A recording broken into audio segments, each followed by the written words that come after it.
another exciting episode of The Lofty Lender with me, Tall Money Man. I am elated to have our guest this week, Chris Johnstone. Chris, welcome to the show. Kyle, thanks so much for having me. It's great to be here. Yeah, man. So today on The Lofty Lender, we're thrilled to welcome Chris, president of Connection Incorporated, a trailblazer at the intersection of AI and the mortgage industry. From humble beginnings, leveraging Google Ads to generate real estate leads in support of his father's mortgage brokerage, Chris has propelled his agency to serve over 600 monthly customers, specializing in AI-powered marketing solutions. Connection Incorporated is celebrated for its innovative Loan Officer AI CRM, a collaborative creation with the mortgage marketing animals, symbolizing a significant advancement in automating and enhancing business and client engagement for loan officers. Chris's journey is a testament to the power of digital marketing, innovation, and a client-centric approach in transforming challenges into substantial growth and efficiency in the mortgage sector. Join us as we delve into Chris's visionary use of AI technologies and how he has shaped the landscape of real estate and mortgage services, offering insights that promise to inspire and inform. And I'm just going to put in there right away, Chris has taught me so much about ChatGPT. I definitely used it right there to write that. So thanks for that one. That's amazing. Well, we're gonna have to update the AI. There's a couple of points in there that needs refining, but it is all good.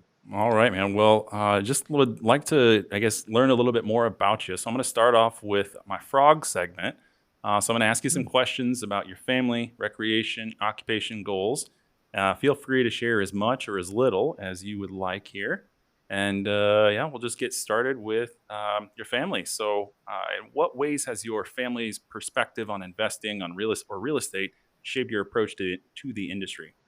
Oh, that's a funny question. So I am definitely I am a husband first, I guess I would say. So myself, Robin, and I have a beautiful relationship of which I am very blessed, and we've got two wonderful children. Um, when we met, Robin and I are both entrepreneurs, and we're both, for lack of a better phrase, um, we like to hustle in the work good, help people type thing. So we have been together for 13 years, and we have lived in 8 different houses. Wow. Only because it wasn't a plan that we originally mapped out, but we would find a place, renovate, make it the way that Robin liked it, and then the next opportunity would kind of come along.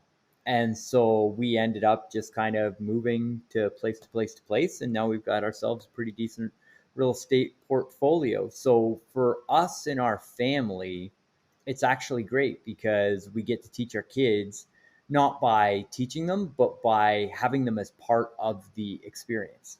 You know what I mean? Like when we have calls with the property managers, we'll put that call on in the car and then have the conversation and then take the time to not just go on with the day, but to actually decompress that information with the kids. They're 7 and 9, and they know what a property manager is. They know what rent is. They know what equity is. They know the whole thing. Like I can ask my 9-year-old son, and he knows how to do a cash flow analysis on a property. You know what I mean? But Smarter than me. All but right. it's not like, hey, let's go learn about real estate investing. It's just like, yo, we this is the life that we live, and we're going to include you in it. So for our family, being involved in real estate is actually kind of like a family fun affair. So That is awesome. Well, and it kind of reminds me of MoveTube and how you've been really involved with this now as it's coming up through the ranks and getting more popular. But I see MoveTube as an opportunity for kids to get involved and seeing mom and dad, even if it's not investing, mom and dad are just looking at a house on TV and they're scrolling through different houses, and kids are playing on the floor, or if they're a little bit older, maybe they're sitting on their tablets or whatever, and then they look up occasionally and they see mom and dad scrolling through houses. They start getting involved in these conversations. Before, mom and dad were on their phone, they were on the computer. That's a one person experience. This is not a family experience on the TV or on the couch looking at the TV, clicking through. So I can definitely appreciate that, and I think your kids are probably going to be much better served in the future than a lot of other kids like mine at this point. But once I get them to start watching MoveTube, that'll help for sure. that's awesome. Can you share a memorable lesson about finance or real estate you learned from one of your family members, like your dad, for example, starting the mortgage company? Yeah, for sure. So I learned a lot from my dad. early on. And one of the things that he taught me is never sell. You know, it's maybe I should expand that into zoom out. You know what I mean? Like there's, especially in our society today, everybody is so headline driven and like don't even read the article, just like respond to whatever the headline is. And I find that a lot of people would benefit from just zooming out on the marketplace a little bit. And that goes to buyers in today's marketplace right now. Like zoom out and look at a 20-year chart of home values in the United States of America and decide whether or not real estate is a good investment. Right now, you've got a microclimate where you're able to get in before the next rate decrease comes in, and you can be aggressive on an offer. Rewind 2 years ago, you couldn't put an offer on a property and not have multiple offers over asking. And today, you've got a marketplace where you can get in, you actually have a sensible seller, and you can do a good, solid real estate deal. And as long as it's your primary home and it's your intention to live in that home, look, zoom out, look at the chart. And I think for our real estate listeners here, that's good advice that you should be on social media talking about. Lend that voice to the marketplace and back it up with data and just show people, zoom out, this makes sense. And there's negotiation going on, right? So before, when we were Mm-hmm. in that 2021 economy where you put an offer and there was no negotiation, you put in your best and highest offer, and that was it. You either got it or you didn't. Now at least sellers are communicating with you and saying, no, we're not going to accept that, but we will accept this. There's a little more back and forth, and I can appreciate that more now. But how do you think then the agents can use AI, and this kind of gets into the goals, I guess, a little bit, but how do you think agents can use that AI to help facilitate those conversations to, grow their reach with different buyers, sellers? I mean, how can agents use AI? Yeah, 100%. So the first off, I'll make two key points here. The first is that you need to take the market analysis every single month when your board posts the statistics for your marketplace. You need to take that data, put it into ChatGPT, and start having it spit out the analysis of what that data means. And you can work on a small data set like a month, or you can look at a big data set as a year. And those insights that come from artificial intelligence are your social media, are your talking points, are the things that you should be sharing via email. You should absolutely 100% be in a position of leadership to your past customers and every single person that you know through your social media and your email marketing. You should be 100% talking about those updates when they happen, because when you're in a position of leadership, you're using that to be the person that they call when they think real estate. You have to be communicating in today's marketplace.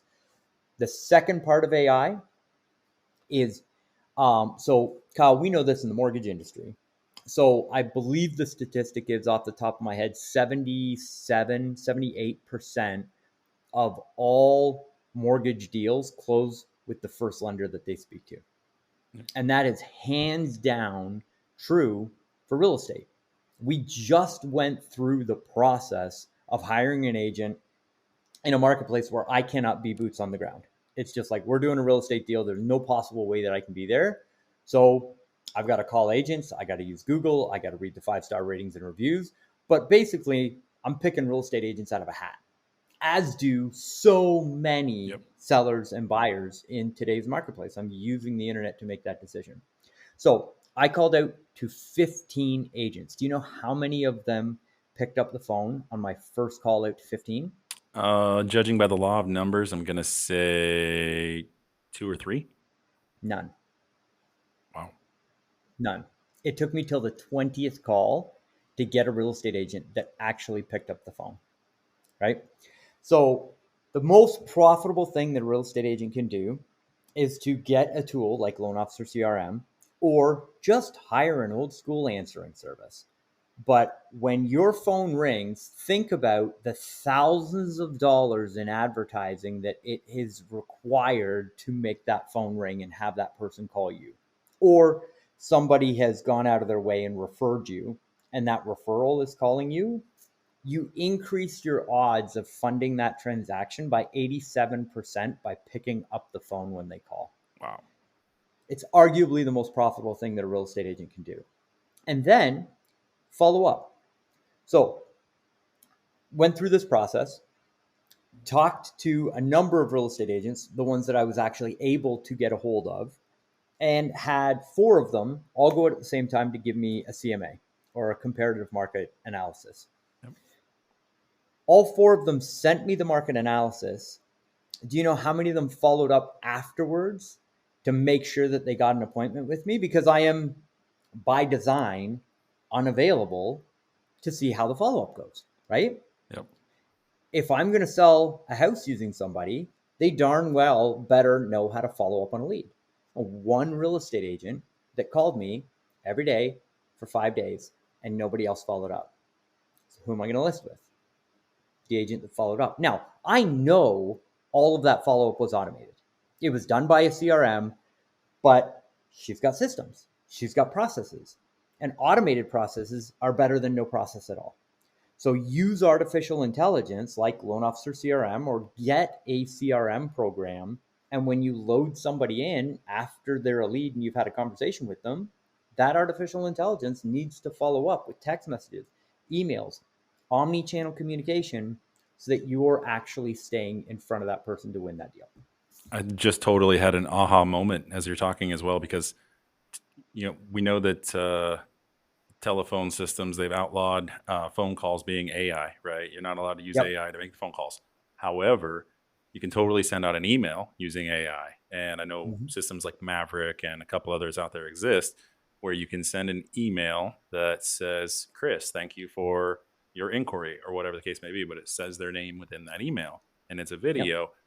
And it's totally something that a voicemail could pick it up, can catch your name from the voicemail, kick it over to the email, kick it over to Maverick. Maverick automatically creates that video and kicks out an email within a couple of minutes saying, sorry, we missed you. Chris, it was great talking to you, or whatever the pieces are. But yeah, that's something that I'm going to think about implementing now, trying to figure that out. That's the hardest part about all this AI stuff, man, is just trying to figure out how to implement it. And the thing about that, Kyle, is people look at it like this is so difficult. And like picking up your phone and following up on every single lead manually for the rest of your career, that's hard work, right? Hmm. Spending 2 weeks to figure out a technical system to the point where you have it where it's automated, that's not actually that difficult. That's called a sprint. Like when you work in a larger organization like ours, we have projects, and we've got projects that are 1 week projects, we've got 1 month projects, we've got 6 months projects, we got year-long projects, right? Setting up a CRM and automating follow-up on a lead is a sprint.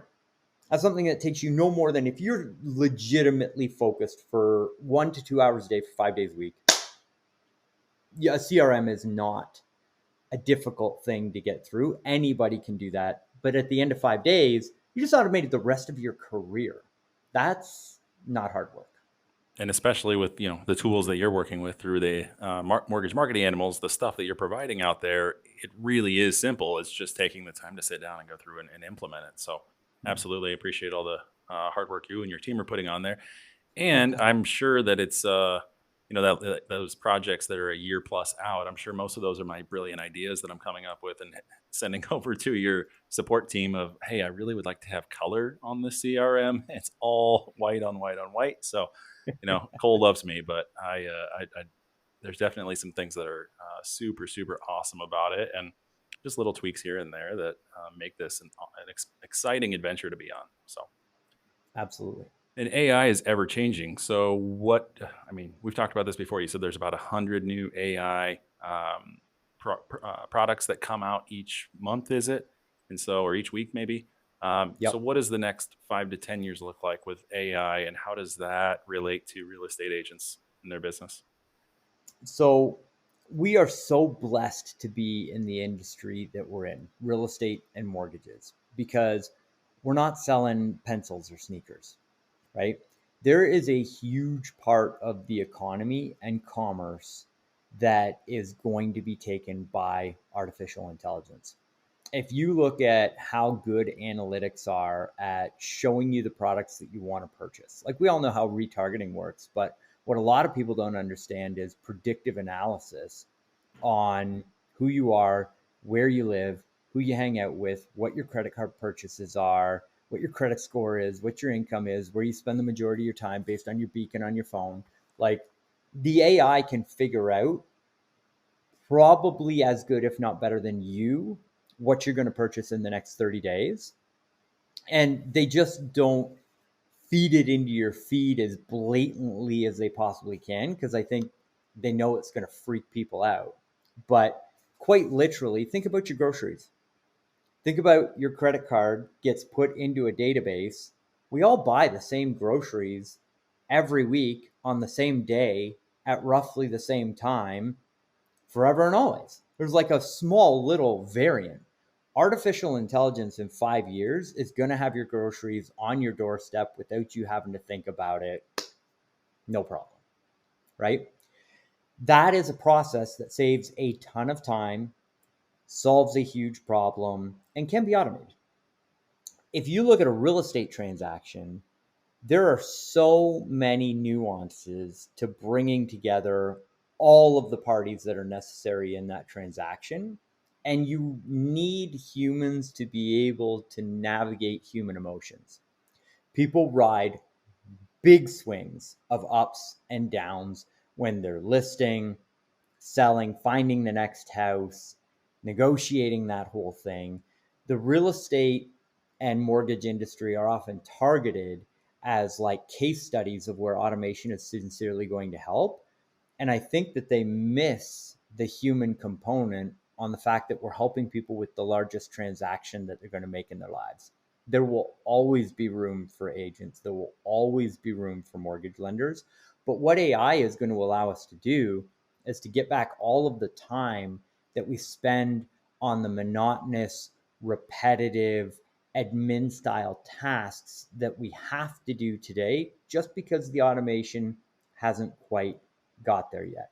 Think about, you know, a real estate agent who has to spend hours and hours with DocuSign and sending documents back and forth. A lot of that's going to be automated in the future, but it doesn't replace the agent. It just makes it so that the right agent with the right marketing, who works with the right lender like you, they're able to do 4 times more deals because they have the time to be able to work with 4 times more people because the systems and processes are automated by AI on the back end. It kind of reminds me of that agent GPT that you talked about in the past, where they are an agent, and that has nothing to do with the agent GPT, but they are the leader of a bunch of automated systems going out. And with agent GPT, it's a program set up to, for if it's too robust for Chat GPT to figure out on its own, Agent GPT creates a bunch of AI bots that go out and run a bunch of separate different jobs and then bring it all back for Agent GPT then to culminate the data, put it all together, and create some sort of massive project. Yep. I see that as a real estate agent is that quote unquote agent GPT, in the sense that they have some of these automated tools that are going to be working for them, but they're still going to have to navigate emotions. And a computer, as much as we want to talk about it, as much as Elon Musk wants to say that AI is going to control the world, it has to be used appropriately, and emotions are always going to be in there to change how one person's going to be from the next. So all right, so then the next question I had for you was, could you describe a day? Oh, sorry. Considering your journey into the realm of AI and real estate, knowing you used to be a lender, why did you choose to go into AI and kind of? I think you're still doing real. Are you still lending and also doing AI? Like, what's the reason that you went right into AI full board? I know you even did a couple of things in between, but Yeah. tell me that path. So I've been out of lending for a decade now. So my father brought me into the business. He was a mortgage broker. I started my career on the rate sheets and donuts circuit, before Facebook. But I've always been a nerd, and I found my love in the marketing and the technology side of things. And I'm born in the early 80s. So I was born in 1981. And I, in my high school, actually helped remove the typewriters and install the first computer wing, and I helped network the computers together. Like, I was on that cusp of like Mm-hmm. pagers and all of that kind of stuff. So, Bitcoin. yeah, the beginning of I remember that, the Bitcoin pizza and, all that crazy stuff that happened.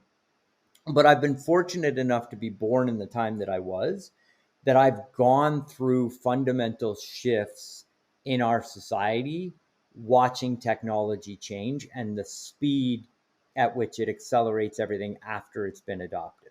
So think about when the iPhone came out and how fast that changed maps, email. Remember Garmin? Mm-hmm. It's still a company, but like you used to have to buy a GPS and it was separate from your BlackBerry, which was your email, which was like we had all these separate machines. iPhones changed all that. Artificial intelligence is a factor of change in our society that's hundreds of magnitudes greater than anything that we have seen as a society up until this point right now. The CEO of Google came out on stage 3.5 months ago and said that the invention of artificial intelligence is a more significant discovery than fire or electricity. Like, Crazy. That's insane. it's crazy. And then take the ability for computers to compute and AI to be able to solve these problems, combined at the exact same time in history, we're figuring out quantum computing. And so Moore's law of computing, it's like the average processor speed doubles every year. And it's been like that since the 80s. This is the first year in human history where that's turned into a factor of 5 times, now 10 times. So the growth curve of the ability of computers to compute just went hockey stick and is now going straight up. And we got artificial intelligence in the same year. So for people to sit back and think, AI is not that big of a deal, it's not going to make that big of a change. I'm just fortunate enough to have seen, typewriters to computers, pagers to cell phones. I've been through enough of these cycles to understand the next 5 years is going to be run by this technology. And that's why I've made such a rapid and massive shift towards running everything in our company with artificial intelligence, because we're going to stub our toes and we're not going to get everything perfect, but we're as close to the front edge on this thing as we possibly can be, because there's no doubt in my mind that it's the future.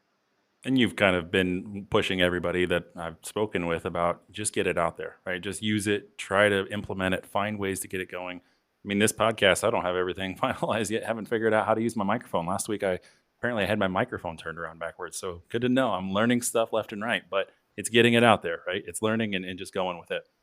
All right, Chris, I know you're short on time here, so I'm going to run through a quick this or that and just get through just help our people understand more about you and some of the loan officers, especially that know you. I think that they'll appreciate some of these. So, traditional real estate investing or AI driven investments? Oh man, AI driven investments, which is hard for me to say because I'm probably in my world right now 90-10 the other way. It's just working. You're putting yourself out there. The 10% is just your foot in the door. Sweet or That's savory it. when it comes to food? Oh man, Brussels sprouts. Great. Love it. No wonder you're so healthy. Real estate podcasts or webinars? Webinar. Mind you, you're on a real estate podcast. Do you want to change your answer yet? I will go with today's answer, which is real estate podcast. There we go. Beach vacation or mountain retreat? Oh, beach for sure. Fiction or nonfiction books? Oh, nonfiction. Cooking at home or dining out? Oh, cooking at home. Early bird or night owl? Early bird. Classic rock or modern pop? Oh, classic rock. You look like a classic rock kind of guy. Makes sense. Movie night in or night out at the theater? Oh, night out at the theater. Dogs or cats? For my daughter, dogs. Long-term rental or short-term Airbnb? Short-term Airbnb. Winter Olympics or Summer Olympics? Oh, God. It's snowing right now, so I'm going to say Summer Olympics. It's snowing up there? Man. Board games or video games? Board games. Was that ever different being a nerd? Were you video games as a kid? Or? Video games 100%. And my house was like the mecca. So we always had like the man, I lost count the amount of all-nighters on Gran Turismo. Painting or photography? Oh man, I would love to be able to paint, so I go with photography. City lights or starry nights? Starry There you nights. go. All right, Chris, wrap us up with we got a trending topic here, which is the impact of AI on predicting real estate market trends. We've kind of talked about this already, but if you want to elaborate on this at all, how do you anticipate that AI tools can forecast price fluctuations, identify emerging markets, and personalize customer experiences, thereby revolutionizing traditional real estate practices? So I believe in math. And I know that that sounds a little bit weird, but it is the fundamentals of all and every business. And the funny thing about math and numbers is as soon as people with emotions get involved, the numbers don't always work. So I believe modeling and AI is always going to be great at looking historically back and hoping and guessing at what's going to happen in the future until people get their hands on it. But I think a real estate agent in the trenches that's talking to people, that's got that feeling of where the market is going to head, it's going to be a long time before AI can replace that. I agree. All right, Chris. Well, I appreciate you taking the time out of your day to hop on this show, and really being the reason that this show even exists is because you've been pushing it out there with some of the content. I know that a lot of people that you and I both know have listened to a lot of your advice, and not as many people have jumped on this one, but this has really been a fun one for me. I love podcasting, and I love having people on and getting to interview people. So, where can listeners find you if they have questions about AI? Connectionincorporated.com, or a better place is loanofficercrm.ai. We've got a free class that you'll get access to. There's a pop-up that comes up when you head on over that page, and it's the 3 ways that we're leveraging AI to close deals right now, just as valuable for real estate agents as it is for mortgage lenders. When you see how we're automating phone calls, automating database marketing, automating outreach to referral partners, this is something that everybody needs to be leaning on in our industry. And Kyle, I would like to say thank you for having me on the show. And for the real estate agents that are out there listening, I think the greatest opportunity that they have in this podcast is to reach out to you and your lending team. Go do a deal with Kyle and his team, and you'll understand what it's like to have a quality lender in your corner that makes sure that your deals close on time, the right way, and they really work to help grow your business. So, Kyle, I'm honored to be here. Thank you for having me. Thank you, man. I appreciate that. Thank you all for listening in today. Stay tuned. I don't know if we're going to be able to top this one, but stay tuned for next week. We'll be back with another great episode and a new guest. So have an awesome week, everyone. Thank you so much.